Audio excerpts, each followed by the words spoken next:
Hi, എൻ്റെ പേര് അഭിനവ്. ഞാൻ കണ്ണൂർ ജിടെക്കിൽ UX ഡിസൈൻ ഫാക്കൽറ്റിയാണ്. അപ്പോൾ ഇതുപോലൊരു ആനിമേഷൻ നമുക്ക് എങ്ങനെ ഫിഗ്മയിൽ ക്രിയേറ്റ് ചെയ്യാം എന്നുള്ളത് നോക്കാം. ഓക്കെ, ഡിസൈൻ ഇതുപോലെ അലൈൻ ചെയ്ത് വെച്ചതിന് ശേഷം നമുക്ക് പ്രോട്ടോടൈപ്പിലേക്ക് കടക്കാം. നമുക്ക് ഏത് സ്ക്രീനിലേക്കാണോ നാവിഗേറ്റ് ആവേണ്ടത് അതിലേക്ക് നമ്മൾ ഇൻട്രാക്ഷൻസ് കൊടുക്കണം. സോ ഫസ്റ്റ് നെക്സ്റ്റ് ബട്ടണിൽ നിന്നും ഇൻട്രാക്ഷൻ സ്റ്റാർട്ട് ചെയ്ത് തുടങ്ങാം. നെക്സ്റ്റ് ബട്ടണിൽ നിന്ന് ഫസ്റ്റ് സെലക്ട് ചെയ്യുക. ഏത് സ്ക്രീനിലേക്കാണോ നമുക്ക് നാവിഗേറ്റ് ആവേണ്ടത് ആ സ്ക്രീൻ സെലക്ട് ചെയ്യുക. ദെൻ ഓൺ ക്ലിക്കിൽ navigate to smart animate choose ചെയ്യുക. അതിൽ ഈസിൻ ചൂസ് ചെയ്യുക. അതിൽ എമൗണ്ട് 300 ms കൊടുക്കുക.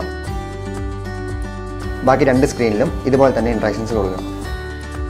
ശേഷം പ്രീവിയസ് ബട്ടണിലേക്ക് ഓൺ ക്ലിക്ക് നാവിഗേറ്റ് ഏത് സ്ക്രീനാണോ നാവിഗേറ്റ് ആവേണ്ടത് ആ സ്ക്രീൻ സെലക്ട് ചെയ്യുക. ദെൻ സ്മാർട്ട് ആനിമേറ്റ് സെലക്ട് ചെയ്യുക.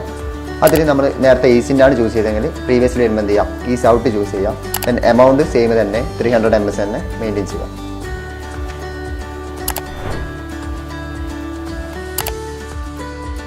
ഇതുപോലുള്ള കൂടുതൽ ടിപ്സിനായി കണ്ണൂർ ജിടെക്കിൻ്റെ ഇൻസ്റ്റാഗ്രാം പേജും യൂട്യൂബ് ചാനലും ഫോളോ ചെയ്യുക.